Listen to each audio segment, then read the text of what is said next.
Hey everyone, welcome to Therapy Connections, the podcast where real therapists give you the highlights of the things we say in therapy and provide some skills, education, and ideas about how to feel better.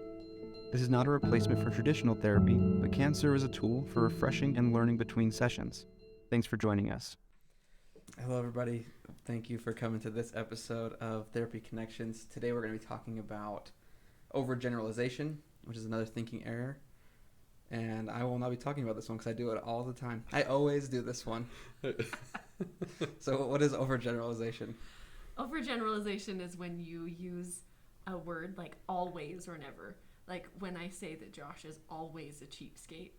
Like that's, it's nearly. It's somewhat warranted, but not always, But maybe not always. Sure. I mean, I'm sure there's some time in his life when he was not. I can't think of one, but... I don't know it exists, but it's got to exist somewhere. You're both overgeneralizing. It's very rare. It's very rare. All right, I'm just kidding. It's not rare. That would be an overgeneralization when we use those terms, always or never. And those things get us into trouble because they make us, again, only see the world in this sort of black or white, all or nothing kind of way. We stop considering anything that's in the middle. And a lot of us find that we use these terms when we get upset, when we get our sympathetic nervous system activated, or when we're in an argument with somebody else. Sure, as like kind of a way to, you always do this, right? Or you never do this. I can see how it would definitely come out when you're arguing. One thing I'm thinking about as we're sitting here is how often we might have something be true in one area of our life that we overgeneralize into another area. I don't know that I have a great example, but let's take something like, I tend to see a fair amount of college-aged folks. I botched a test, so I botched my life, right? I always mess it up. Yeah, right? Like if I fail the test, then I'm a failure at work, and I'm a failure with friends, and I'm a failure with my significant other.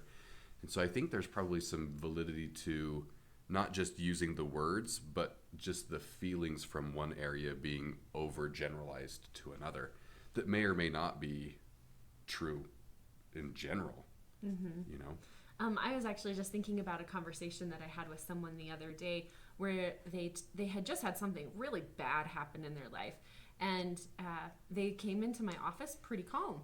And I said, this thing's going on and you're so calm. And they said, yeah, because things in my life always go wrong. And so I was just expecting it. I was ready for it because things always go like that. It's like almost like a self-defense skill for this person. Right, absolutely. And on the other hand, that always can get us into some trouble. It can make things feel bad. And I understand that it may have helped this person so that when something did go bad, it maybe didn't seem as intense for them emotionally. But in all honesty, in other places in their lives when things go well, that causes a lot of problems. Sure. If something goes bad once a month, you don't want to feel like that for the other 29 days, right? Mm-hmm. Where you're like just waiting for things to collapse. It's a lot like black and white thinking, all or nothing thinking, like we talked about in a previous episode. Right. I think it's something that's really tricky to do, in part because it's not just a word, it also is a feeling. It's very easy to feel like if I got mad at my kids, that I'm just a terrible parent. Always, right? And you may not say the always, but it just feels like I'm naturally that way all the time. And it's also hard to see the opposite, where maybe there are times you are a successful parent because you're too busy overgeneralizing with the negative stuff. Kind of the negativity bias we talked about a couple episodes ago. Right.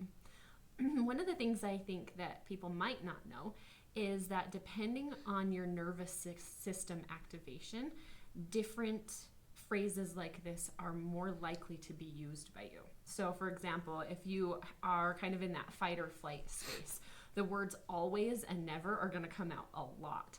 And then when you're more emotionally regulated, you actually will notice that those words come out much less frequently because your brain can consider some of these like alternative things. It can see some of that space in the middle. But when you're really amped up, you're not going to see that. Same thing as if you're in this place of nervous system activation and you're really super low energy, kind of numbed out. You'll start to think things to yourself like, things are always this way. I never feel good. And you forget that anything exists outside of that, which I think is an important thing to know, because if you're in one of those spots and these words are starting to be the thing that are running through your mind, it's not probably going to always feel like that, but in that moment you won't be able to see it. Yeah, I think kind of going on with that, I don't think we always think about the ways it can also wreak havoc on our relationships with other people, right? If we put these always and nevers on the people around us, makes it hard to maintain friendships. It's hard on your like romantic relationships, all of those kind of things. If you live your life under the assumption that someone always will be a certain way or will never do something, it makes it hard to make and keep relationships as well. Mm-hmm. Like, Josh, does it make you feel really, really bad when I tell you you're always a tightwad? It never makes me feel bad. He never thinks about it ever. No. What? Just out of curiosity, when you are sitting in session and you see a lot of this overgeneralizing happening, how do we combat that? I don't know if this is maybe typical, but one of the things that I do is I will help the person explore why it feels safer to think that thing in the moment. You know, because lots of times if you start to consider alternatives, it feels kind of vulnerable. It feels, and this might sound strange, but sometimes maybe you're in that real low place and you're starting to think to yourself like, it's just always going to be this way and there's no use in me reaching out and trying to talk to a friend. Well, in some ways it keeps you stuck, but it also keeps you feeling safe because it's kind of vulnerable to get out of that spot and consider, well, maybe I won't always feel this way. Maybe sometimes things are better, and maybe my friend might even be receptive to me reaching out. So sometimes I help people just like validate the fact that maybe that word helps them to feel a little safer in the moment, but then explore how useful it is, right? How Sure. effective it is to use that word. I like that. I think of like what we call resourcing, right? Let's talk about times that wasn't the case, right? A lot of times if you've known a client long enough, and if you're listening, you've known yourself long enough, right, to know times where it wasn't exactly like you're saying it always is, right? And if you can start pointing some of those times out with clients and say, hey, well, I remember this time when you're actually really in a really good spot with your husband, right?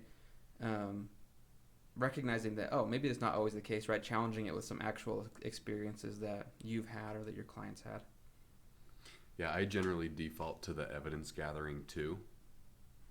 And shocker, it's usually the evidence to the contrary of whatever you're thinking.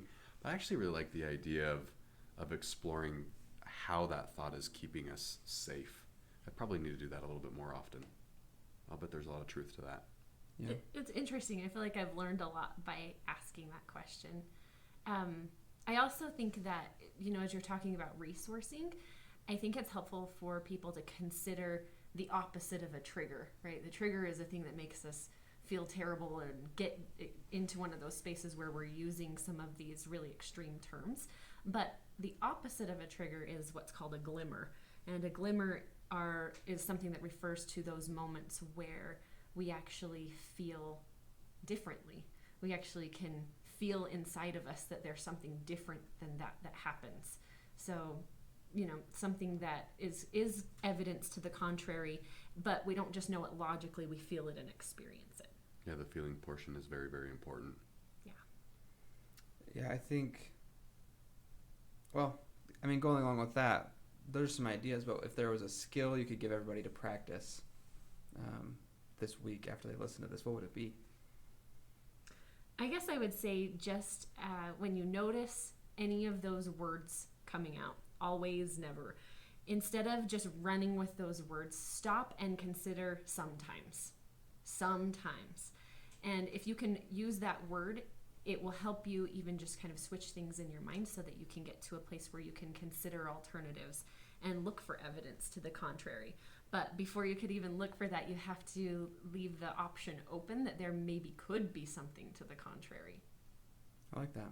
Can I just add to that? Yeah. I almost wonder if actually saying out loud the word sometimes. So say the thought, but replace the always never with sometimes. Because I wonder if there's a component of the auditory piece that actually clicks as well. So maybe even add saying it out loud, the word sometimes. Yeah, I think it could be quite helpful. I'd encourage you guys to try practicing this. I think this is another, it's a reason we talk about it, is because we all kind of do it, right? Practice thinking about this. Practice using the word sometimes. Like, sometimes Shara might actually like a good movie or have a good opinion about a movie. I haven't found it yet, but now I'm open to exploring it because I've used the word sometimes. So thanks everybody for joining us for this episode, and we'll catch you on the next one. Thanks. Thank you. Hey, Jaden here. Thanks for joining us today. We hope you found something useful in today's episode. If you did, and you want to keep up on the content we're going to be making, please subscribe, follow, or leave us a positive review. It helps us a lot. Again, thank you for being here, and we'll see you next time.